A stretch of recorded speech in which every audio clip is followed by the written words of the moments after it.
Bonjour mes bien-aimés. Nous avons entendu beaucoup parler du Saint-Esprit. Nous avons entendu beaucoup parler du Saint-Esprit sans toutefois, pour beaucoup, savoir exactement de quoi s'agit-il. Mais dans ce message, nous avons une explication claire.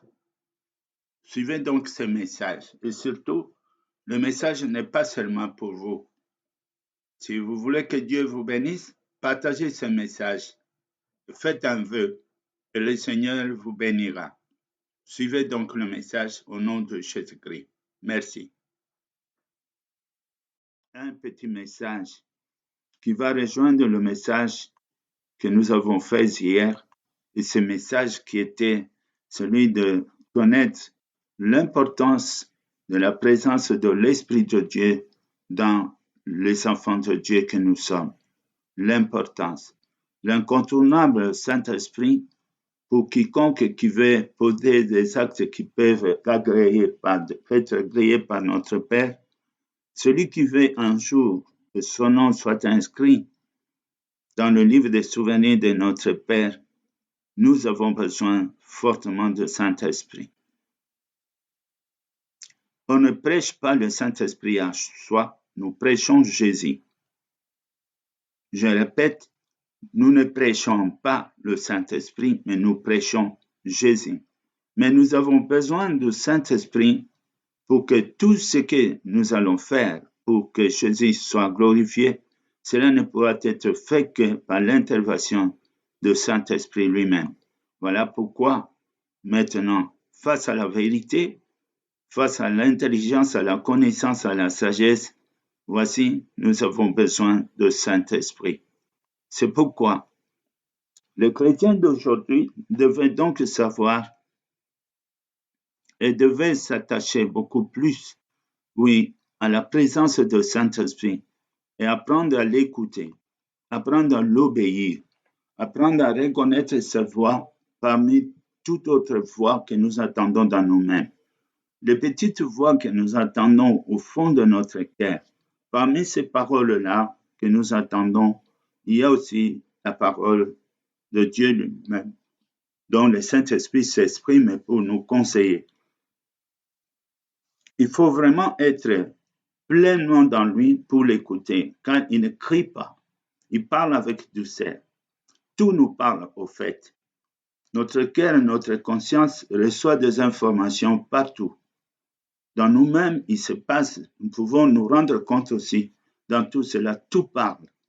Mais c'est à force d'usage, comme le dit le livre des Hébreux, nous avons eu le discernement à faire la différence entre ce qui est de l'esprit et ce qui vient d'ailleurs. Nous pouvons trouver cette phrase dans le livre des Hébreux au chapitre 5, oui.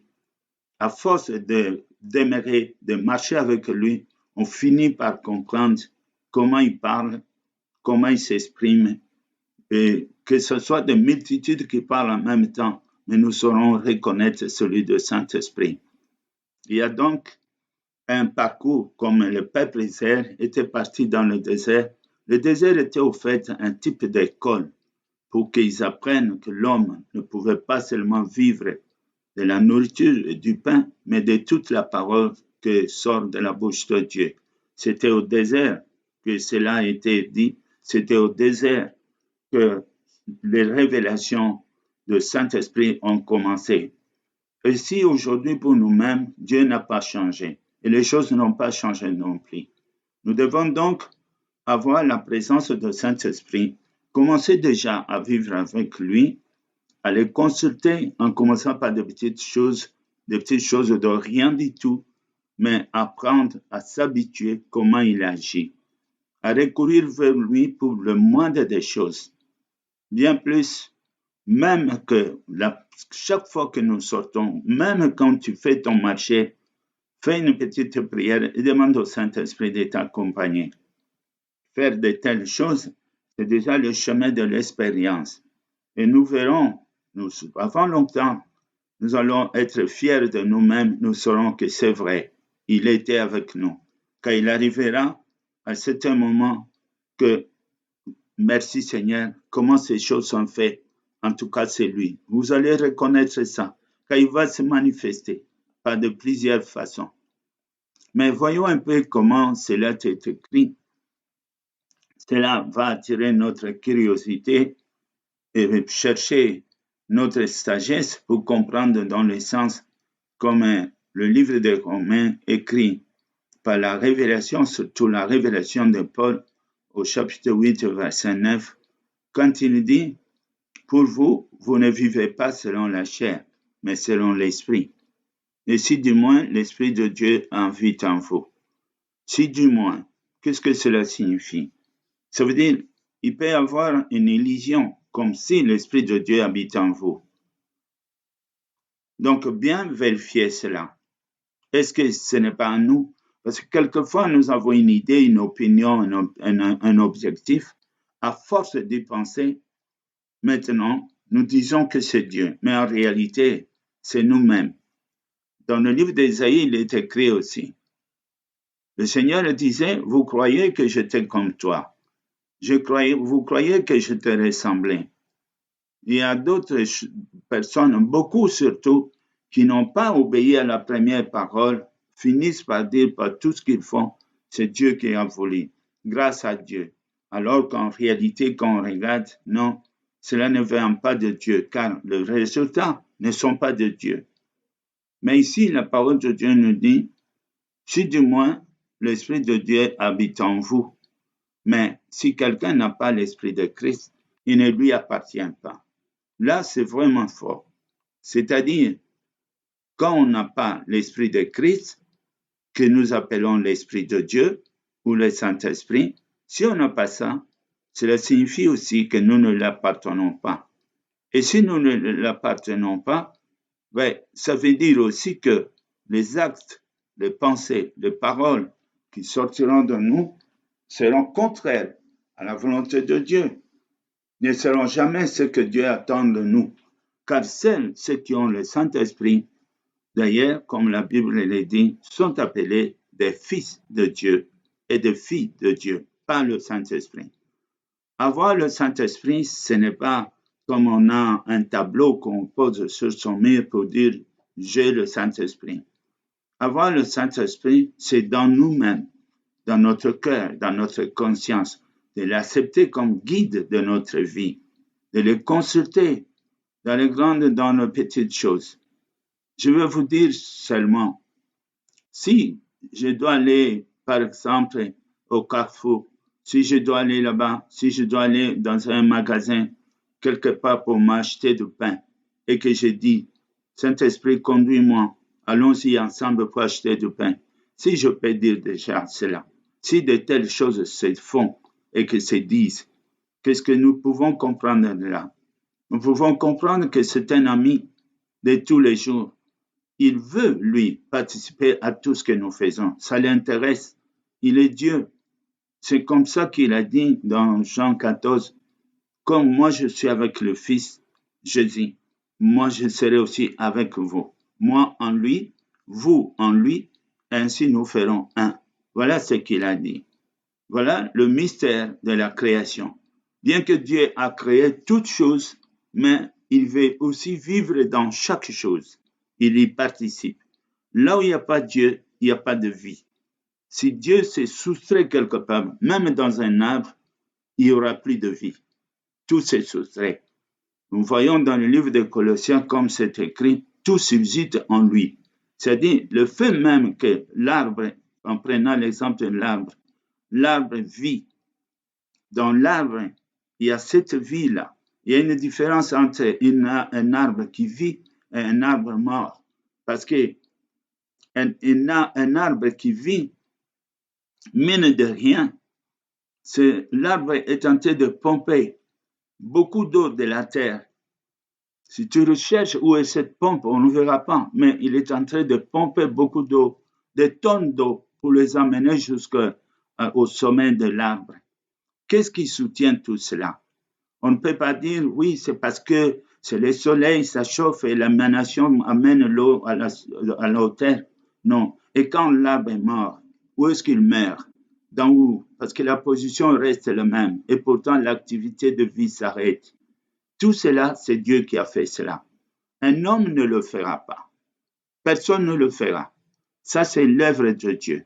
Donc, nous qui sommes humains, à la différence que l'arbre n'est pas conscient de l'existence de Dieu, et je m'imagine, car Dieu ne lui a pas donné l'intelligence pour se dire je suis l'arbre. Non, mais nous avons ces capacités. La différence est donc que nous sommes libres. Et Dieu nous a mis là dans cette liberté. Nous sommes au sommet de la création. Dans le monde visible, l'homme est au sommet, au-dessus de tout, considéré comme l'administrateur de tout ce que Dieu a créé. Nous sommes donc libres. Mais pour nous, nous avons un choix. Les choix, soit nous écoutons Dieu, nous l'obéissons et nous suivons ses directives, ses recommandations, ou alors nous faisons ce que nous voulons. Mais en faisant ce que nous voulons, nous allons très vite rejoindre le premier rebelle, Lucifer lui-même. Nous allons le rejoindre très vite. Mais si nous écoutons, nous obéissons à notre Dieu, nous serons gardés comme ses enfants fidèles, qui l'écoutent, qui l'obéissent. C'est pourquoi, quelque part, dans sa demande, il dit « Soyez comme des petits-enfants ». Quand on va avec les enfants, ils ne prennent pas leur chemin comme ils veulent. Ils suivent le pas de la famille. Quand ils traversent le riz, ils traversent ensemble. Quand ils s'arrêtent, ils s'arrêtent. C'est cette façon dont le Seigneur nous fait. Le livre de Romains au chapitre 8, ce même chapitre au verset 2, il nous dit ceci. En effet, la loi de l'esprit de vie en Jésus-Christ m'a affranchi de la loi du péché et de la mort. Cet esprit est réel.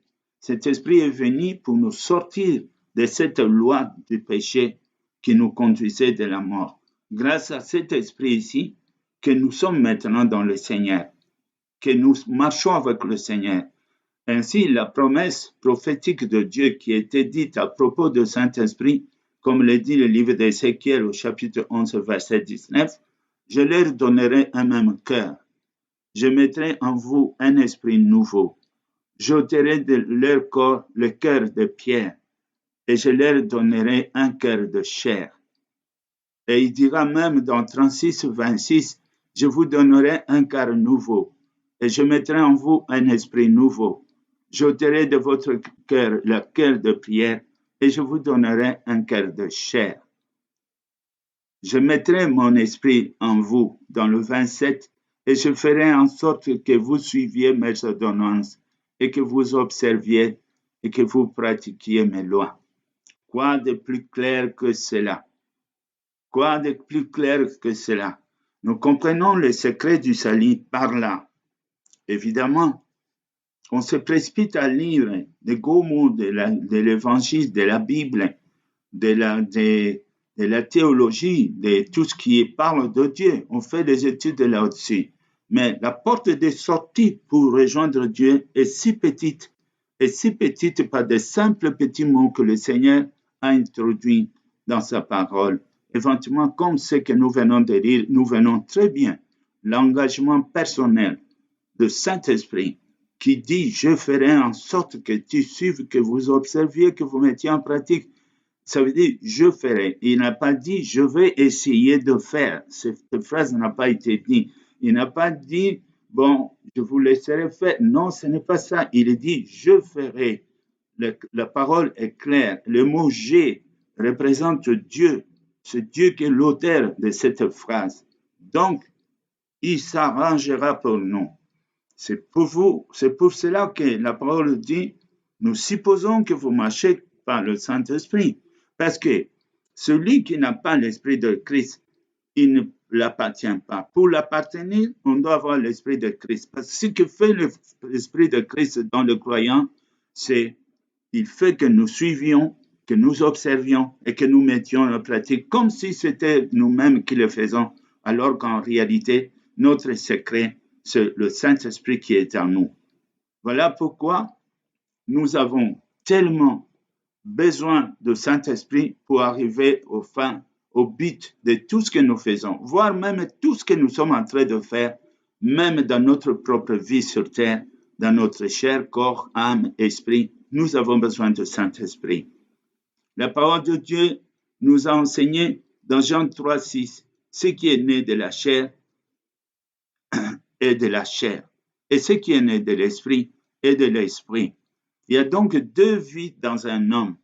L'âme qui est la maîtresse de ces deux vies. L'âme gère bien la vie dans le corps et l'âme aussi gère la vie de l'esprit. Si nous sommes nés de la chair, l'âme reste le maître de la chair pour ordonner à la chair tout ce qu'il veut. Le corps obéit à la chair, à l'âme.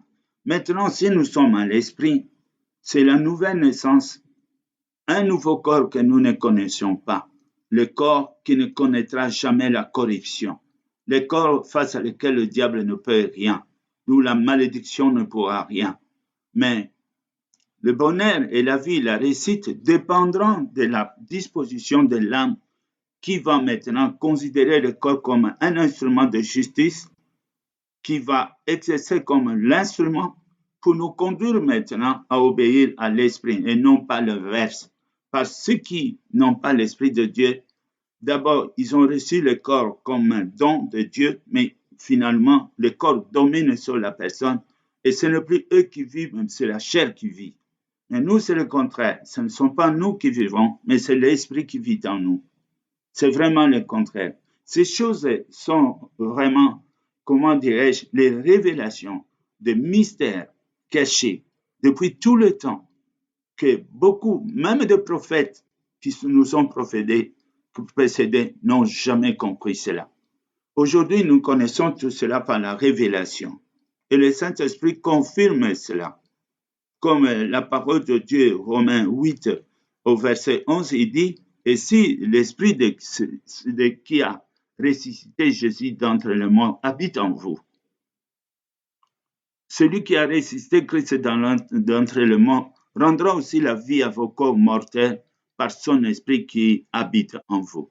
Nous allons jusqu'à la résurrection, car nous savons, après la mort vient donc maintenant une seconde vie. Mais où? Là aussi, il y a deux types de vie. Soit à l'éternité ensemble avec le Père, ou à l'éternité séparée de Dieu, dans un endroit qui ne plaît pas du tout, dans les ténèbres. C'est ceux qui ont rejeté Christ et qui n'ont pas marché selon le Saint-Esprit.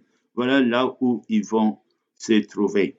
Mais maintenant, en ayant le Saint-Esprit avec nous, nous comprenons maintenant la grâce que Dieu nous a faite, car c'est vrai, il nous a fait vraiment la grâce. Dieu nous aime. Autrement, il n'allait pas nous révéler ces choses dont les anges ne connaissaient même pas. Ils ne connaissaient pas cela. Mais aujourd'hui, même dans nos prédications, la Bible nous dit que les anges participent pour écouter le mystère caché de Dieu qui a fait que le Seigneur, l'homme tiré de la poussière, soit aujourd'hui connecté avec Christ pour être ensemble co-héritiers, héritiers de tout ce que Dieu possède. Ce qui est à lui est à nous, ce qui est à nous est à lui. Voilà là où nous nous trouvons finalement. Notre Dieu nous aime. Le livre de Luc, chapitre 11, verset 13, il dit, « Si donc méchants que vous êtes, vous savez donner de bonnes choses à vos enfants, à combien plus forte raison le Père Céleste donnera-t-il le Saint-Esprit à ceux qui lui demandent ?» Écoutons un peu cela. Et je pense même que je voudrais bien passer mon temps à étudier ces choses, à les vivre, à les expérimenter, plutôt qu'à me distraire, par exemple, à des combats de David avec Goliath, à me distraire. J'appellerais ça distraction face à ça. Parce qu'ici, nous trouvons l'idéal. C'est un peu comme on va à l'école, oui, tout paraît important, tout a son importance à un certain temps. Mais maintenant que nous avons compris toutes ces choses, les expériences des hommes du passé, mon expérience personnelle aujourd'hui, c'est ce qui compte le plus. Car je ne serai pas sauvé parce que la conscience de quelqu'un d'autre a approuvé ou désapprouvé quoi que ce soit sur ma personne.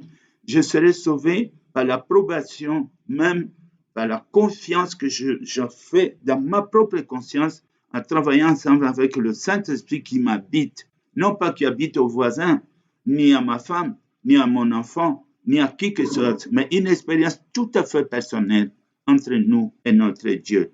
C'est cela qui va nous sauver.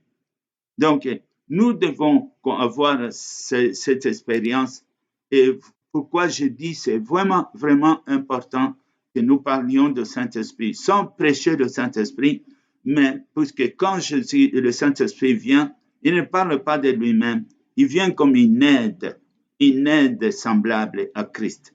Comme aussi l'homme, quand il a rencontré la femme, il a dit cette fois ici, il a trouvé une aide semblable. Pour nous, oui, c'est une aide semblable qui vient vers nous, semblable à Christ, qui vient donc nous épauler, qui vient en tant que l'époux pour nous diriger, nous conduire, pour que nous ne puissions pas perdre le nord, nous tromper de chemin par la suite. Et c'est pourquoi nous devons faire attention, faire beaucoup d'attention dans notre comportement, dans tout ce que nous faisons, tout ce que nous projetons, de mettre toujours un frein au travers des disputes, les différends dans les couples, avec les enfants, dans le travail, partout nous allons faire beaucoup d'attention de tout ce que nous disons. Le livre de 1 Corinthiens, chapitre 3, verset 16, nous dit « Ne savez-vous pas que vous êtes le temple de Dieu et que l'Esprit de Dieu habite en vous? Ne savez-vous pas ça? » Ça, on nous parle déjà pour tirer notre attention. Les saviez-vous? Les saviez-vous? Pendant que tu es déjà en train de prendre des décisions, pendant que tu décides de faire des choses comme bon te semble, est-ce que tu sais ou tu as oublié que l'Esprit de Dieu est en vous? Les jours que tu as accepté Christ, il est là. Tout ce qui reste maintenant, c'est que toi, tu comprennes, que tu t'habitues à lui et que tu saches comment il agit. C'est ça ton école. C'est là où nous devons nous approfondir. Et croyez-moi, il est profond, il est aimable, c'est un ami à la fois. Il est doux, mais surtout, il est puissant. Quand on parle que cet esprit qui a ressuscité Christ, si nous demeurons avec lui, nous aussi, nous allons revenir à la vie par la puissance qu'il a. Et il nous dit ça. Et même qu'il habite en nous, mais il nous fait comprendre aussi qu'à partir du moment qu'il est en nous, nous ne nous appartenons plus à nous-mêmes.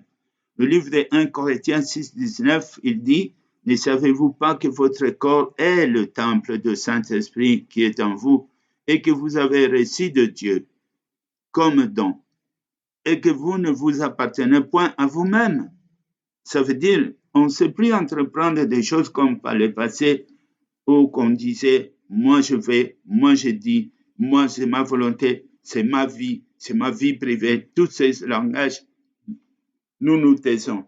Et à chaque fois, nous disons, à la grâce de Dieu, si Dieu le permet.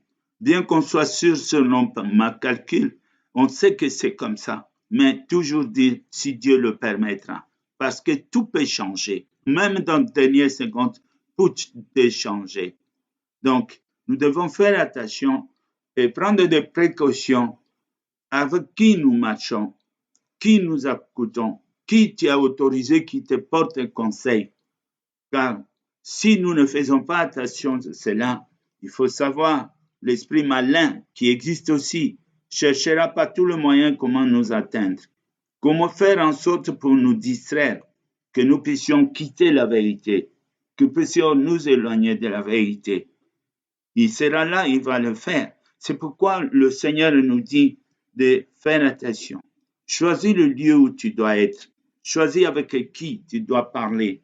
Choisis avec qui tu peux travailler ensemble, avec qui tu peux t'associer. Ne fais pas des choses au hasard.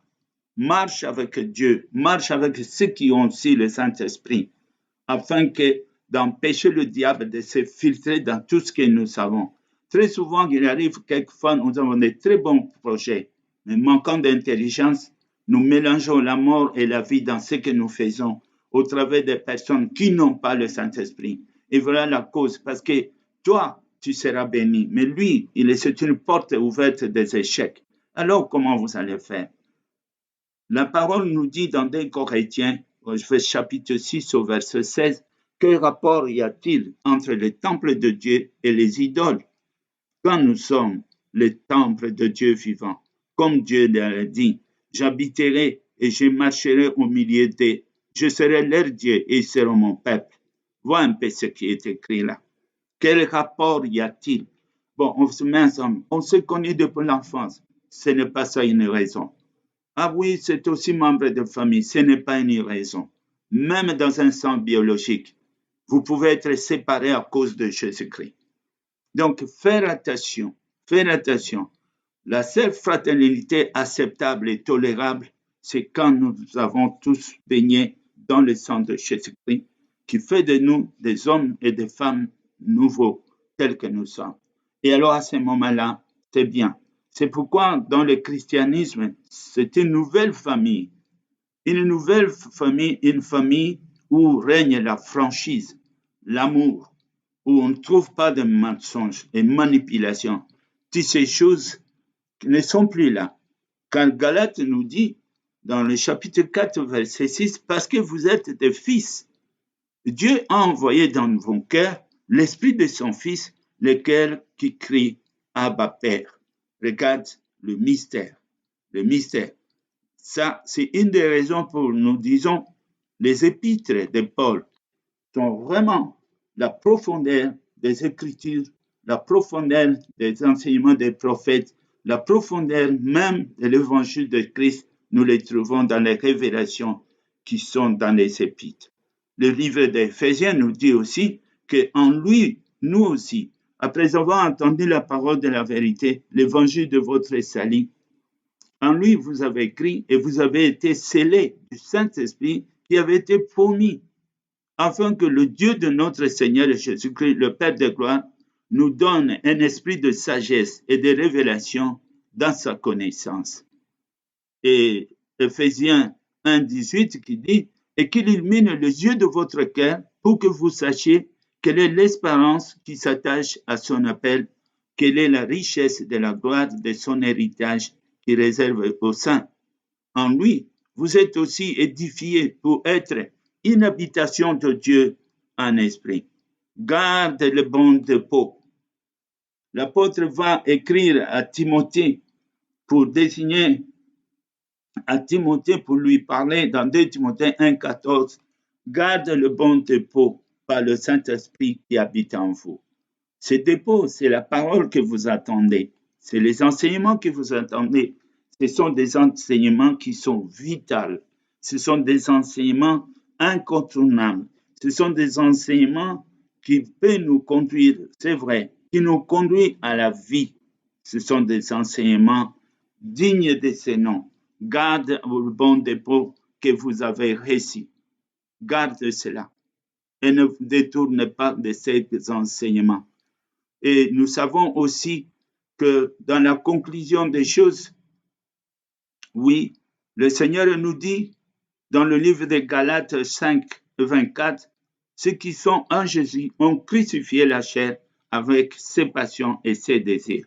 Le fait d'être en Jésus-Christ, nous regardons donc comme mort toute convoitise, séduction, succès, amusement, toutes ces choses qui sont dont le but est pour satisfaire la chair, nous regardons cela comme mort, car nous l'avons crucifié avec toutes ses passions en même temps à la croix. À la place de Jésus, ce sont ces choses qui sont remplacées, qui ont remplacé quand Jésus est ressuscité, mais c'est la chair, tout ce qui était les passions de notre chair, tous ces désirs sont crucifiés. Voilà pourquoi nous sommes dans cette nouvelle vie que le Seigneur nous donne. Et à partir de ce moment, le livre de l'Apocalypse, au chapitre 13, verset 8, nous dit « Et tous les habitants de la terre l'adoreront. » Ce dont le nom n'a pas été écrit dans la fondation, depuis la fondation du monde, dans le livre de vie de l'agneau qui a été immolé. Quiconque ne fut pas trouvé écrit dans le livre de vie fut jeté dans le temps de feu. Voyez, cette révélation est la dernière phrase qui vient de l'Apocalypse 25 qui nous explique les choses comme elles sont. Alors, soyez juges vous-même entre vous et moi. Soyons sages vous-même entre vous et moi et Dieu de l'autre côté. Quelle est la bonne parole à saisir? Quel est le bon chemin? Quelle serait notre priorité dans notre vie chrétienne? Bien sûr, tout est utile. Oui, bien sûr, mais à ce moment ici, tout n'est pas prioritaire. pendant que nous parlons là, il y a des choses que nous devons souligner en rouge pour dire ça d'abord. Ça d'abord. C'est comme quelqu'un qui vient à la maison. La première des choses d'abord, c'est la clé de la porte d'entrée. Autrement, tu vas rester dehors. Et ça, c'est la clé. Ça, c'est vraiment la clé. Celui qui connaît ces choses et qui les met en pratique, certainement, je peux t'assurer, moi je te dis, à bientôt, quand nous nous trouverons et nous vivrons l'éternité ensemble. Nous pouvons même parler de la journée d'aujourd'hui, la journée de tout ce que nous attendons maintenant. Que la gloire revienne à notre Dieu. Je remercie le Saint-Esprit aujourd'hui, ce matin, pour nous avoir conduits dans ces révélations, dans ces paroles que nous écoutons aujourd'hui. Je le remercie aussi parce que je sais, nous ne ferons pas qu'écouter, mais il fera en sorte que nous puissions observer, suivre et que nous mettions en pratique tout ce que le Seigneur nous a recommandé. Le Seigneur Jésus-Christ trouvera toute sa gloire dans les manifestations, dans les prodiges qui se verront au cours de notre vie. C'est alors que nous confesserons encore une fois pour dire il est vraiment Seigneur. C'est alors que tout genou fléchira et toute langue confessera qu'il est le Seigneur des gloires. Merci au Dieu Père, merci au Jésus-Christ, merci Saint-Esprit pour tout ce que tu nous as montré. Que le nom de Jésus-Christ soit béni, béni à l'éternité, à la gloire de notre Père. Nous venons de prier ainsi. Alléluia et Amen. Amen. Merci Seigneur. Comme je vous avais dit, maintenant, prenons soin de partager ce message et Dieu vous bénira. Que le nom de Jésus-Christ soit béni. Amen.